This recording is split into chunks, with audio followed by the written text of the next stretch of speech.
Hello, Cancer! Salamat sa pagbisita o salamat sa pagbabalik. Ito po ang inyong Sun, Moon, Rising Sign and Venus General Reading para sa sign ng Cancer. Ito po ay para sa Abril. Kunin nyo lang po kung ano yung nakarelate kayo. Tapon nyo yung hindi. Kung hindi nakarelate, okay lang yan. Maaaring ang mensahe sa susunod na buwan ang siyang makaka-relate tayo. Pero naniniwala ako meron at meron dahilan kung bakit tayo napadpad dito. Pwedeng sa deck na ito, no? Pwede din naman na sa deck na ito or sa oracle deck na ito. Maganda itong oracle deck na ito. Makikita nyo yung mga decks, lilink ko sa leftmost, bottom left part of the screen. Madidirect kayo dun sa mga shopping apps para mabili yun. Anyway, kung wala pa rin nakarelate, okay lang yan. Kasi, yun nga, pwedeng sa next month na reading ang may magre-resonate sa atin. Pero kung wala pa rin, okay lang yan. Marami namang ibang tarot readers kung kailangan na ng sagot ngayon. Or pwede din naman personalized reading. Nasa description box kung paano kayo maka-avail ng personalized reading sa akin. May calendar nga lang ako. Usually, yung iba ayaw ng calendar. Pero, I want to stick sana sa calendar kasi para kontrolado natin. I mean, hindi ako magka-cancel, hindi ako magre-reschedule. Kailangan ko talagang siputin. Anyway, 7 of Wands. Getting out of a prison. Pwedeng prison that is your mind. Your core energy mo is parang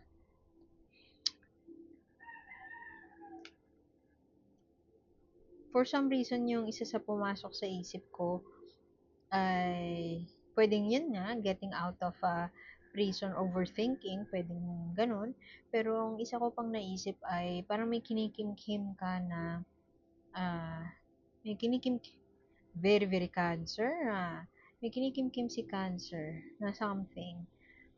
Hindi ko alam kung galit ito, kung sama ng loob, pero may tinatago ka. And pwedeng that would result to yun nga, yung prison that is your mind. Pwedeng ino-overthink mo, parang, at ba't ko ba sinabi yun? Ba't hindi ko ba sinabi yun? O kaya, bakit kaya ginagawa to sa akin? Maraming bagay na hindi pa na-express sa ngayon. So, pwedeng, yun nga, bagay na bagay yung prisoner, kasi pwedeng you are trapped in your own, parang loop of rumination. Pwedeng ganon. Nagkikim-kim, parang hindi ka papalag. Pero hindi mo rin gusto na hindi pumalag. Pero wala kang magawa kundi hindi pumalag. Alam mo yon? Judgment. Unang-unang card. Meron kang old habits or old practices na hindi mo pa matanggal sa ngayon. Pwede din may mga tao sa paligid mo na hindi ka pa makapag-walk away from, hindi mo pa malayasan, pero inis na inis ka na sa kanila. Pwedeng yung iba sa inyo ay nakatira sa bahay ng parents ng partner nyo. And you hate, hindi mo gusto yung dynamics nyo. Kung hindi mo sila gusto, it could be the dynamics na ayaw mo. Yung pagsasama nyo, yung relationship nyo, parang ay, hindi ka makahinga about that. Parang hindi, gusto mo pag-isa, hindi mo sila makasundo, hindi kayo aligned. I don't know kung sa values or hindi kayo aligned sa mga gusto, mga trip in life. Pwede din naman na nakikialam sila sa'yo. Sila yung parang bahagi ng nagdadala sa'yo sa prison na yon. And masyadong, you can't just bring yourself na sa kanila. Hindi makisama eh. Parang it's more of maki-cooperate doon sa mga gusto nila. Pwede kasing stricto sila. So, with the judgment right there, I think you're at the point in your life na kino-question mo na yung mga life decisions mo. Kino-question mo nasan ka na or napapaisip ka. Asan na ako in this life, in my life? Ito ba talaga yung gusto kong gawin? Ito ba talaga yung gusto kong tahakin? Is this where I want to be 10 years from now? Ganon. Maraming factors around you na parang hindi mo magawang um, to be aligned with. Pwedeng sa work din, actually, you are in this job na parang hindi ka naman napapakinggan o pinapakinggan ka man pero parang wala naman nangyayari. Um, ang dami mong ine-express na politely na suggestion pero andun ka pa rin inside that cell, hindi mo pa magawa na lumaban o sumagot dun sa amo mo, sa boss mo. Pwede din naman na may bago kang colleagues, tapos parang hindi kayo magkakaparehas ng galing, hindi kayo parehas ng vision, hindi kayo magkasundo sa value system. Kung sila gusto nila mag-kiss ass, ikaw gusto mo to work ethically. And parang unti-unti niyang nabubuo yung resentment na yun. Parang napapaisip ka, bakit ba ako nandito? Bakit ba tinitiis ko pa to? Parang ang tagal-tagal ko na dito, ngayon ko pa naramdaman na yung ganito, yung oppression, and parang ang tagal ng sabi nila may equity daw, o kaya sabi nila may bonus daw. Pero wala namang ka-bonus-bonus. Ang tagal ng balik sa akin, hindi bumabalik yung mga binibigay ko out there. May sikip sa dibdib si Cancer. Nagkikimkim. Nagkikimkim o kaya naman ay nag-over sacrifice. Parang redundant yon. Pero nuknukan ng pagsasakripisyo para sa iba. Siguro yung judgment na yan, yung nag-a-assess ka na ng kung nasan ka na in life, part niyan ay napapaisip ka, parang hindi naman ako to yung nagsasakripisyo para sa iba, pero bakit ko to ginagawa? Ano, sa ngalan ng trabaho? O kaya sa ngalan ng kaperahan? Bakit ganun? Parang nasa sacrifice ko, binibigay ko a huge part of myself. Yung oportunidad, binibigay ko sa iba, and yung sarili ko, parang nami-miss out ko yung opportunities na yon.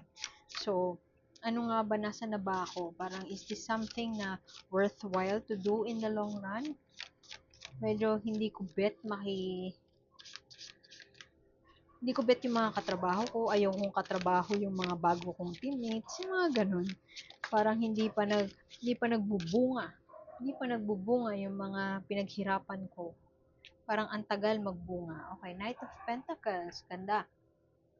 This is discipline. This is Taurus, Virgo, Capricorn. Pwedeng may presensya ng isang tao, Taurus, Virgo, Capricorn in your life. They're very disciplined at diligent din, slow and steady.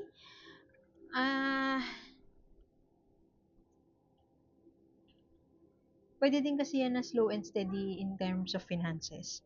Tao siya actually eh. Very hardworking, masipag. Pwedeng friend mo yan, pwede ding partner mo yan, pero instrumental sila towards this evaluation sa life ni Cancer. Very, sila, dependable.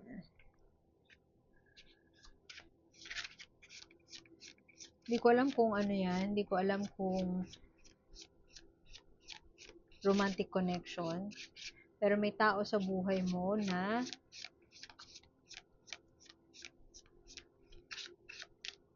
ganyan, dependable, na pwedeng inspiration.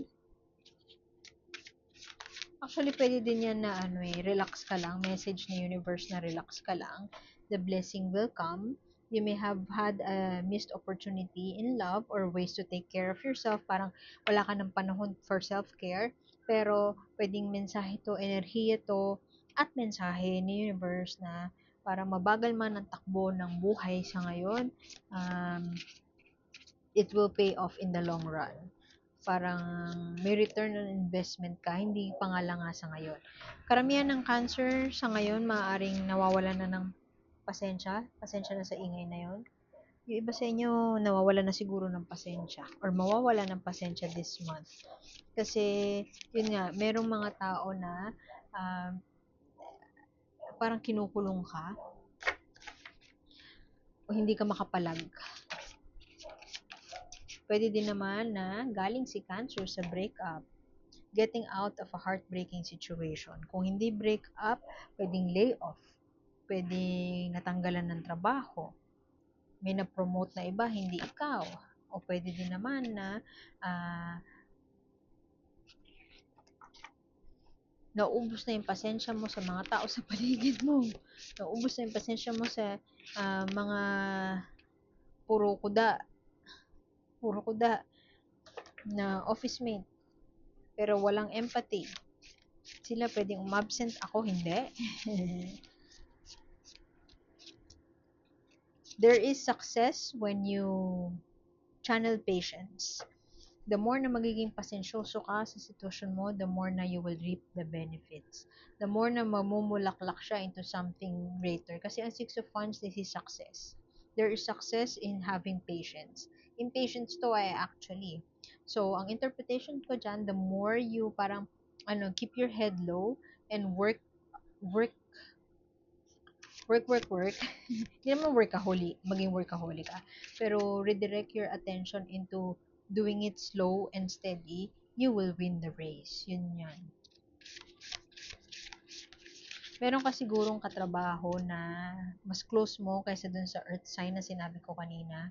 Mas ka-close mo. Matalino siya pero minsan sobrang ang dami niyang inaiisip, bright ideas, pero yung bright ideas niya sometimes ridiculous.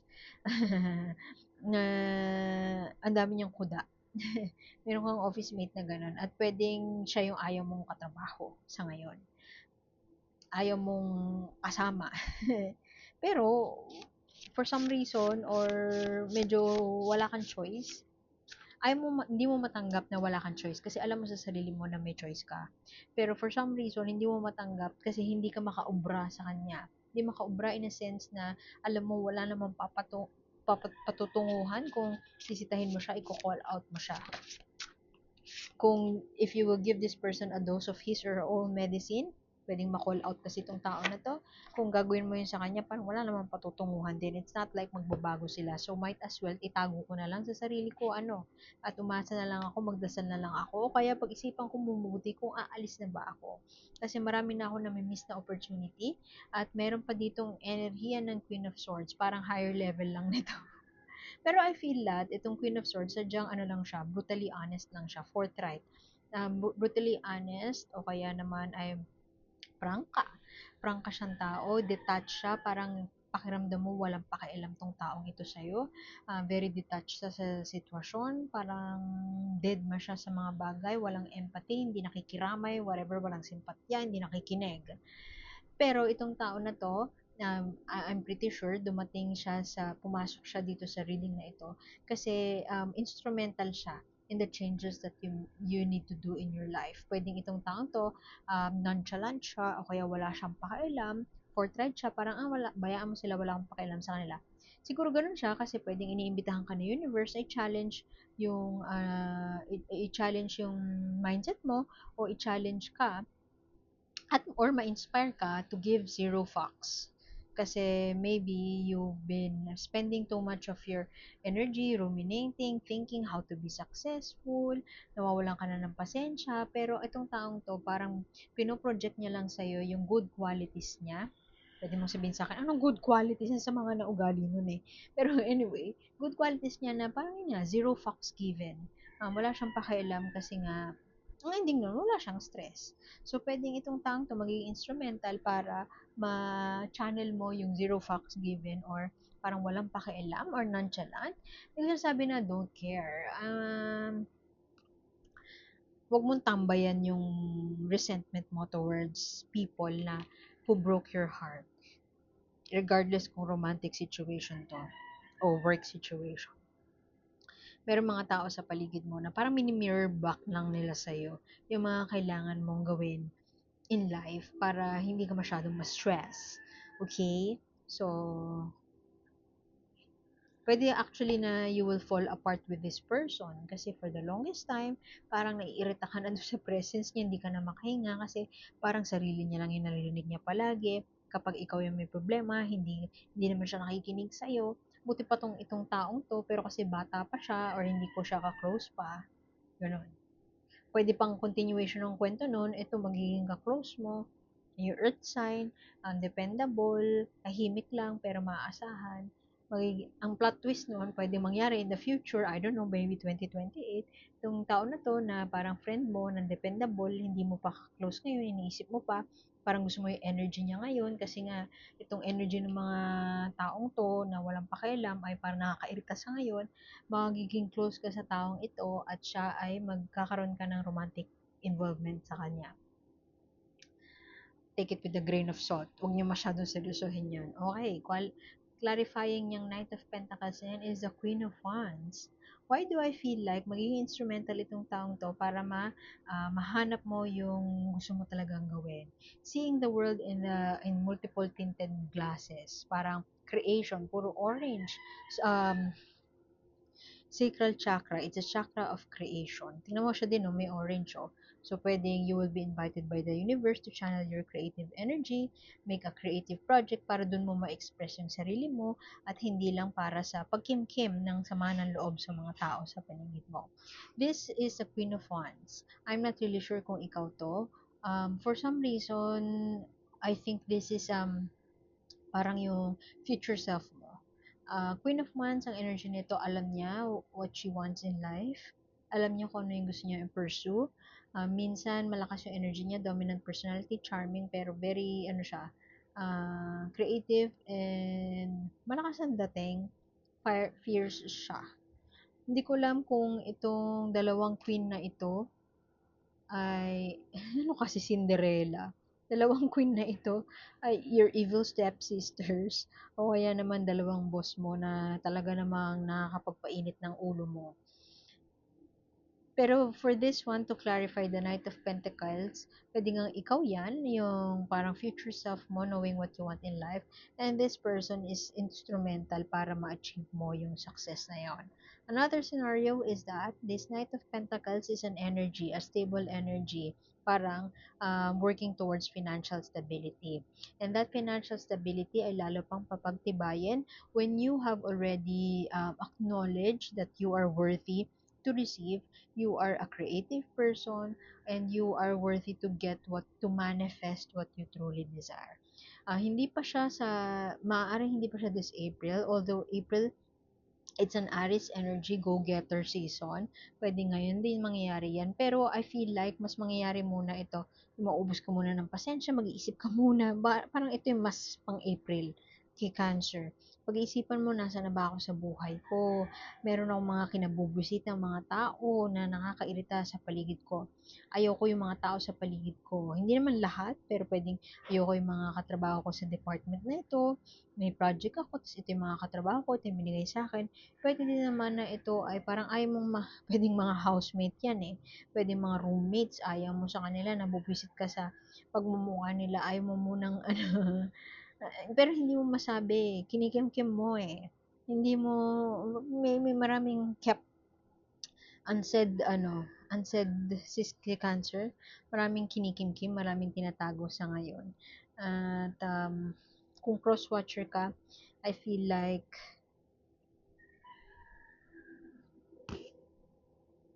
busit pa si Cancer sa mga tao sa paligid niya. Hindi ko alam kung ano eh. Hindi ko alam kung sino tong dalawang queen na to. Pero feeling ko, ikaw alam mo. Queen silang dalawa na, ito nga, nonchalant, cold-hearted bitch. Parang sarili niya lang naririnig niya. Siya lang yung nagkukwento palagi. Hindi kanya pinapakinggan. At meron pang isang queen naman. Ito, napakalakas ng enerhiya. Charismatic, at very fashionable. O kaya naman ay very parang go-getter. Hindi ko lang kung kaibigan mo yan. Pwede din kasi isa dyan ay ikaw. Pero I don't think so eh. Pwede kasi yung dalawang yan. Instrumental sila para ma-reevaluate mo yung ganap sa buhay mo ngayon. Instrumental sila para ma-achieve mo yung success. And yeah, pwedeng isa sa kanila papakilala sa'yo to someone na mag-aalis sa'yo doon sa workplace mo na makakatulong sa'yo mag-move on from this unhealthy or sama ng loob or yung tawag dyan, heartbreaking situation. Mapapasabak si Cancer or pwedeng nasa heartbreaking situation ka ngayon trying to move on. And there are people na trying to complicate, I mean, hindi nila sadya na maging complicated kasi ikaw naman yung nagtatago ng naman ng loob. Hindi naman sila eh. So, yung burden nasa iyo talaga. Merong tinatago si Cancer. Anong advice mo kay Cancer na nauubos na ang pasensya? Evolve or repeat. Everything will work out in your favor. Nice. Trust in magic. This too shall pass. The truth. Babasahin ko yung ano niya na. Yung nasa guidebook. Saan na yun?